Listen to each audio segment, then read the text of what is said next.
The reason that the goals themselves are important is because they're a unifying promise. Is really astonishing. The numbers don't tell the real story. You've got to catch up. It is absolutely possible. We should be celebrating Progress. The Millennium Development Goals.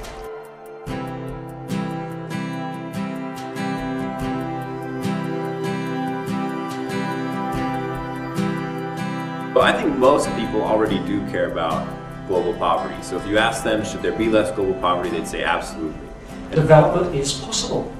Transformation can occur in the space of a few decades. There has been progress linked to the MDGs. We should be celebrating it and spreading the news. About 16 African countries have made progressive strides in increasing the numbers of women in political leadership. Some countries in Asia have made rapid progress, such as Vietnam, Malawi, Ethiopia has made huge progress in Africa.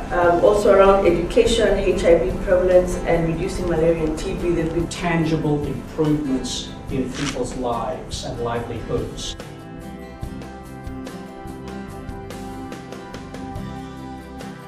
But let's not forget that that progress is being recorded against an environment where there's still inequality and there's still discrimination. We also have the counter cases: Philippines, Burma, Nauru. The numbers don't tell the real story. Higher capacity countries ought to be doing better, and we should benchmark them against a higher standard, quite frankly. All the reports that are coming out that are saying, Africa, you're failing on the Millennium Development Goals. There haven't been a lot of reports coming out saying, United States, you're failing on Goals 7 and 8. Much worse than anyone else is failing. You're the worst performer on the Millennium Development Goals. We've got to catch up.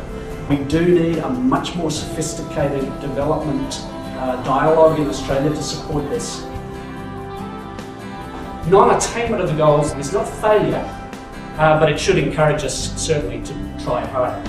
And the first thing you do is make sure there's some access to basic services. I've been making special efforts to assist those who are excluded in remote areas and marginalised communities. I think we should spend more time and effort on equipping individuals, households and community to build their own capacity, but also trying to find ways of empowering poorer people to get access to food, to produce it and consume it. Access again needs to be looked at more in terms of the lived realities of the women who access their services. Most importantly, I think we should be building much stronger coalitions in support of women's empowerment, participation and leadership.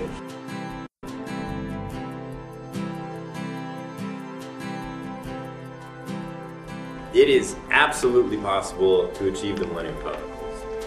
It is difficult, and there's a lot of work that needs to be done. We may not make it by 2015, but we should try as hard as we can.